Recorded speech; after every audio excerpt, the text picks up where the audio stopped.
غزوہ بدر اسلام اور کفر کی پہلی جنگ ہے کہ جس میں کفر کو منہ کی کھانی پڑی اور ایسی شکست فاش ہوئی کہ اس کے بعد سے قیامت تک وہ اس زور سے پھر اٹھنے کی سکت نہیں رکھتے۔ غزوہ بدر اسلام کی پہلی عظیم جنگ ہے کہ جس میں اللہ تبارک و تعالی نے کفار کو اپنے عذاب کا مزہ چکھایا اور مسلمانوں کے لیے اپنی مدد بھیج کر ان کے حوصلے بلند کر دیے۔ یہ جنگ اصل میں تو نبی پاک صلی اللہ علیہ وسلم کا ارادہ اس لشکر کو روکنے کا تھا جو کہ حضرت ابو سفیان رضی اللہ تعالیٰ عنہ ملک شام سے مکہ میں لے کے جا رہے تھے، جس میں مکے کا تجارتی سامان تھا اور اس کی مالیت تقریباً 50,000 پاؤنڈ تھی۔ لیکن پھر وہ قافلہ بچ نکلا اور نبی پاک صلی اللہ علیہ وسلم کو بعد میں یہ خبر پہنچی کہ ابو جہل 1,000 کا لشکر لے کر مسلمانوں کے خلاف نبرد آزمائی کے لیے چلا آ رہا ہے۔ تو اب حالات بدل گئے کہ پہلے مسلمان نکلے تھے اس قافلے کو روکنے کے لیے کہ جس کے محافظ دستے کی تعداد جو ہے وہ 30 سے 40 تک تھی، لیکن اب ایک خبر یہ پہنچی ہے کہ 1,000 کا لشکر جو کہ ایک تجربہ کار اس میں فوجی ہیں اور اسلحہ کے لحاظ سے وہ بہت اعلیٰ حیثیت میں ہیں، اعلیٰ حالت میں ہیں۔ تو اب حالات یہ بدلے تو نبی پاک صلی اللہ علیہ وسلم نے یہ دیکھا کہ آج اگر کمزوری دکھائی گئی کہ آج اگر ہم اس جنگ سے پیچھے ہٹتے ہیں تو پھر کیا ہوگا؟ ایک تو کفار کے حوصلے بلند ہو جائیں گے اور مسلمانوں کے خلاف ان کی کوششیں اسلام اور مسلمانوں کو مٹانے کے لیے وہ تیز سے تیز تر اور تیز تر سے تیز ترین ہو جائیں گی۔ اور پھر مدینہ میں جو یہود اور منافق ابھی تک اسلام کے خلاف تو ہیں لیکن وہ دبے ہوئے ہیں، ان کو بھی سر اٹھانے کا موقع مل جائے گا۔ تو اس وجہ سے رسول پاک صلی اللہ علیہ وسلم نے خارجی اور داخلی امن و امان کو برقرار رکھنے کے لیے جنگ کا فیصلہ کیا۔ لیکن یہ ساری صورتحال دیکھ کے رسول پاک صلی اللہ علیہ وسلم نے مجلس مشاورت کو طلب کیا۔ حضور نے صحابہ کرام کے سامنے یہ ساری صورتحال رکھی اور فرمایا کہ بتاؤ اب تمہاری کیا رائے ہے؟ تو اس پہ حضرت صدیق و فاروق رضی اللہ تعالیٰ عنہما نے اپنے اپنے جذبہ جاں فروشی کا اظہار کیا، اور حضرت مقداد بن عامر رضی اللہ تعالیٰ عنہ جو کہ مہاجرین میں سے، انہوں نے وہاں پہ ایک بات نبی پاک صلی اللہ علیہ وسلم کی بارگاہ میں کہی اور اپنے جذبہ و جوش کا اظہار اس انداز سے کیا کہ انہوں نے عرض کیا، یا رسول اللہ صلی اللہ علیہ وسلم امد لما اراک اللہ، حضور جو آپ کو اللہ تعالیٰ حکم دے رہا ہے آپ اس کے مطابق لے کر ہمیں چلیے۔ فنحن معک، ہم آپ کے ساتھ چلیں گے۔ واللہ لا نقول لک کما قال بنو اسرائیل لموسیٰ علیہ السلام اذهب انت وربک فقاتلا انا ہاہنا قاعدون، عرض کرتے ہیں حضور آپ اللہ کے حکم سے ہمیں لے کر چلیے، ہم آپ سے وہ بات نہیں کہیں گے جو بنی اسرائیل نے موسیٰ علیہ السلام سے کہی تھی کہ جب موسیٰ علیہ السلام نے بنی اسرائیل کو جنگ پہ جانے کا کہا تو انہوں نے کہا کہ اے موسیٰ تم اور تمہارا رب جاؤ اور جا کے لڑو، ہم تو یہاں بیٹھے ہیں۔ عرض کرتے ہیں حضور ہم آپ کے ساتھ یہ والی بات نہیں کریں گے، ولیکن اذهب انت وربک فقاتلا انا معکما مقاتلون، یا رسول اللہ صلی اللہ علیہ وسلم آپ حکم فرمائیے، آپ اور آپ کا رب چلیے ہمیں ساتھ لے کر ہم آپ کے ساتھ جل کے وہاں پہ جنگ لڑیں گے۔ اور ایک فرمان حضرت سعد بن معاذ رضی اللہ تعالیٰ عنہ کا یہ بھی آتا ہے کہ انہوں نے فرمایا کہ لعل اللہ یریکا منا ما تقربہ عینک فسر بنا علی برکت اللہ، حضور آپ ہمیں لے کے چلیے میدان جنگ میں، اللہ کے فضل سے ہماری طرف سے ایسی باتیں آپ کو دیکھنے کو ملیں گی جس کی وجہ سے آپ کی مبارک آنکھوں کو ٹھنڈ پڑ جائے گی۔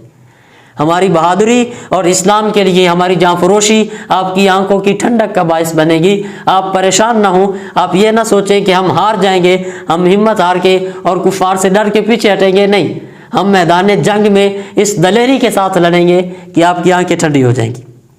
یہ وہ جوش و جذبہ اور یہ ولولہ اور جہاد کا شوق جو مسلمانوں میں اجاگر ہوا، یہ پہلا رمضان تھا کہ جس میں مسلمانوں کے لیے روزے فرض ہوئے تھے، اور اسی پہلے رمضان میں یہ پہلا معرکہ حق و باطل وجود میں آیا، اور اس میں صحابہ کرام کی یہ جاں فروشی اور یہ جذبہ کہ وہ اتنے بڑے لشکر کو دیکھ کے کہ تعداد کے لحاظ سے 3 گنا اور اسلحہ کے لحاظ سے تو کوئی نسبت ہی نہیں بنتی، لیکن اس کے باوجود وہ دبے نہیں، وہ جھکے نہیں، وہ ڈرے نہیں، بلکہ نبی پاک صلی اللہ علیہ وسلم کی معیت میں انہوں نے آگے قدم بڑھایا اور ہمیشہ ہمیشہ کے لیے سعادت حاصل کی۔ یہی وہ جذبہ، جرت اور یہی وہ جاں فروشی تھی کہ جس کی بنا پہ اللہ تبارک و تعالیٰ کی طرف سے یہ مجدہ جاں فضا ہوا کہ اہل بدر اب جو بھی کریں اللہ تعالیٰ نے ان کی مغفرت کا ہمیشہ کے لیے سامان مہیا فرما دیا ہے۔ یہ وہ غزوہ بدر تھا، رمضان کی 17 تاریخ تھی اور جمعے کا دن تھا جب چشم آفتاب نے اور وادی بدر کے سنگریزوں نے اس انوکھی جنگ کا منظر دیکھا کہ جس میں باطل اپنی پوری قوت کے ساتھ پورا تیار ہو کر اسلام اور بانی اسلام اور مسلمانوں کو کچلنے کے لیے نکلا تھا، اور حق اپنی ظاہری بے سر و سامانی کے باوجود باطل کو پاش پاش کر دینے کے ارادوں سے نکلا تھا۔ اور پھر چشم فلک نے دیکھا کہ وہ عظیم لشکر کفار کہ جس کو اپنی طاقت اور اپنی قوت اور اپنی جنگی ساز و سامان پہ بڑا ناز تھا، وہ مسلمانوں کے سامنے ٹھہر نہ سکے، اور وہ مسلمان کہ جن کے پاس ظاہری طور پہ جنگ کے لیے کچھ بھی نہیں تھا، وہ اللہ کی مدد سے اور رسول پاک صلی اللہ علیہ وآلہ وسلم کی پاک نگاہ کے فیضان سے اس دلیری کے ساتھ لڑے کہ بڑے بڑے 70 کفار اس جنگ میں واصل جہنم ہوئے، اور کفار کی ایسی کمر ٹوٹی کہ قیامت تک اس دلیری کے ساتھ اور اس ہمت کے ساتھ وہ دوبارہ اٹھ نہ سکے۔ تو مدینہ طیبہ سے تقریباً 20 میل کے فاصلے پر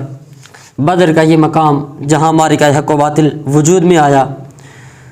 اور کفار مکہ 1000 کی تعداد میں تھے جبکہ اہل اسلام کی تعداد تقریباً 310 سے کچھ اوپر، یا جیسے مشہور ہے کہ 313 حضرات تھے۔ اب ایک طرف کفار کی یہ کثرت اور دوسری طرف مسلمانوں کی جنگ کے لحاظ سے ظاہری بے سر و سامانی، تو اس پہ رسول پاک صلی اللہ علیہ وآلہ وسلم کی پاک نگاہ اور حضور کی مبارک دعا کا پورا اثر تھا اس جنگ کی فتح میں۔ نبی پاک صلی اللہ علیہ وسلم نے بارگاہ ایزدی میں ہاتھ پھیلائے ہوئے یہ دعا فرمائی، اللہم انجز لی ما وعدتنی، اے اللہ جو تو نے میرے سے وعدہ کیا ہے اس وعدے کو پورا فرما دے۔ اللہم آت ما وعدتنی، اے اللہ جو تو نے وعدہ نصرت ہمارے ساتھ فرمایا ہے اس وعدے کو لے آ، وہ وعدہ پورا فرما دے۔ اللہم ان تہلک ہذہ العصابہ من اہل الاسلام، اگر مسلمانوں کی یہ مٹھی بھر جماعت آج یہاں پہ قربان ہو گئی، لا تعبد فی الارض، یہ وہ انداز محبوبانہ ہے۔ حضور فرماتے ہیں یا اللہ اگر یہ تھوڑے سے مسلمان آج اس میدان میں ہار گئے اور آج اگر کامیابی نصیب نہ ہوئی تو پھر تیری بھی زمین پر عبادت نہیں کی جائے گی۔ یہ وہ انداز محبوبانہ ہے، اور نبی پاک صلی اللہ علیہ وسلم انتہائی استغراق کے ساتھ اللہ کے حضور یہ دعا فرماتے رہے اور اللہ کی طرف سے آنے والی نصرت اور مدد کا انتظار فرماتے رہے۔ اور اس انہماک اور استغراق کا عالم یہ تھا کہ حضور کی مبارک چادر آپ کے مبارک کندھوں سے نیچے گر گئی، اور صدیق اکبر رضی اللہ تعالیٰ عنہ حضور کو گلے سے لگا کے کہتے ہیں حضور اللہ تعالیٰ اپنا وعدہ ضرور پورا فرمائے گا، آپ اس قدر آہوزاری نہ فرمائیے۔ تو نبی پاک صلی اللہ علیہ وسلم کی اس دعا کا بھی پورا اثر تھا، اور پھر چشم فلک نے دیکھا کہ اللہ تبارک و تعالیٰ کی طرف سے نصرت اور مدد پہلے 3000 اور پھر 5000 فرشتوں کی صورت میں ایسے آئی کہ کفار کو پھر بھاگنے کے لیے راہ نہ ملی، اور بڑے بڑے کفار اس جنگ میں نیست و نابود ہوئے، اور کفار کا غرور خاک میں ملا، اور اسلام اور مسلمانوں کو ایسی قوت عطا ہوئی کہ جو رہتی دنیا تک اسلام کی بقا کا سبب بنی۔ اور اس معرکہ حق و باطل میں جہاں 70 کفار واصل جہنم ہوئے، وہیں 14 خوش نصیب حضرات کہ جنہوں نے جام شہادت نوش فرمایا اور ہمیشہ کے لیے غزوہ بدر کے شہداء کا نام پا کے رہتی دنیا تک کے لیے ایک درخشاں ستارے کی حیثیت اختیار کر گئے۔ ان حضرات میں سے 6 مہاجر اور 8 انصار تھے۔ 6 مہاجرین کے اسماء مبارکہ حضرت عمیر ابن ابی وقاص، حضرت عاقل ابن ابی بکیر، حضرت عبیدہ بن حارث، حضرت ذو الشمالین عمیر بن عبد عمر، حضرت مہجہ مولا عمر فاروق رضی اللہ تعالیٰ عنہ، حضرت صفوان ابن بیضاء رضی اللہ تعالیٰ عنہ۔ یہ 6 مہاجر تھے، اور جو 8 انصار میں سے تھے وہ حضرت سعد ابن خیثمہ، حضرت مبشر ابن عبد المنذر، حضرت حارثہ ابن سراقہ، حضرت عوف ابن افرا، حضرت معوذ ابن افرا، حضرت عمیر ابن حمام، حضرت رافع ابن معلّہ، حضرت ابن فسحم، یزید ابن حارث رضی اللہ تعالیٰ عنہم۔ یہ وہ 14 خوش نصیب حضرات ہیں کہ جنہوں نے اس پہلی جنگ اسلام کے اندر جام شہادت نوش فرمایا۔ اللہ تبارک و تعالی ان شہداء پر اپنی خصوصی اور مزید رحمتوں کا نزول فرمائے، اور ان کے صدقے سے ہمیں بھی وہی جذبہ اور جہاد کی وہ لگن عطا فرمائے کہ جس نے اسلام کی ترقی کے لیے بنیادی کردار ادا کیا۔ فضائے بدر پیدا کر فرشتے تیری نصرت کو، فضائے بدر پیدا کر فرشتے تیری نصرت کو، اتر سکتے ہیں گردوں سے قطار اندر قطار اب بھی۔